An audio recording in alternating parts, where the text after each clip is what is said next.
Ce jeudi 17 juillet 2025, l'église Saint-Roch à Paris a été le théâtre d'un moment rare d'émotion, de dignité et d'amour. Audrey Crespo-Mara, veuve de Thierry Ardisson, a pris la parole lors des obsèques de son époux avec une force et une sincérité qui ont bouleversé l'Assemblée.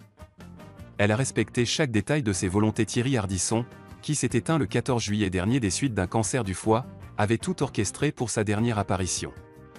De la musique au texte, en passant par l'accueil des invités, rien n'a été laissé au hasard. Et sa femme, Audrey Crespo-Mara, a tout respecté à la lettre. C'est elle, lumineuse et digne dans la douleur, qui a accueilli un à un les invités à l'entrée de l'église.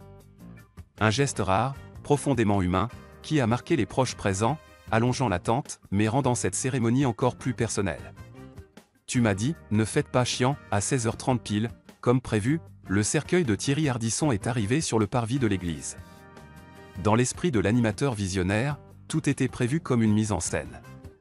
Audrey Crespo-Mara a même révélé qu'il lui avait remis un conducteur, comme pour ses émissions télé. Et la cérémonie a alterné entre lecture de textes religieux, extraits musicaux de John Lennon, George Harrison, Jean-Louis Aubert, et un magnéto-hommage.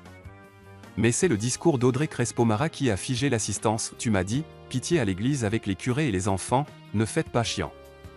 Alors on fera pas chiant, mon amour. Quant au choix de partir un 14 juillet, toi le monarchiste, chapeau bas.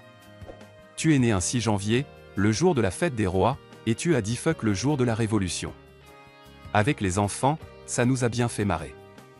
Ce sera le bal des faux culs, avec une lucidité teintée d'humour noir. Audrey a également partagé une confidence sans filtre de son mari. Tu m'as dit à propos de cette cérémonie à Saint-Roch, fais gaffe, ce sera le bal des faux culs. Puis, le ton est devenu plus grave, plus tendre. Oui, il y a sans doute des personnes qui ne t'ont pas assez aimé, pas assez aidé quand elles le pouvaient. Désolé pour cela mon amour. Mais il y a aussi tous ceux qui t'ont infiniment adoré, respecté, admiré, pendant tant d'années. Mon amour, on s'est tant aimé. Un dernier documentaire, puis le silence la veille de la cérémonie, le 16 juillet, TF1 avait diffusé La face cachée de l'homme en noir, un documentaire réalisé par Audrey elle-même, comme un dernier cadeau à son époux.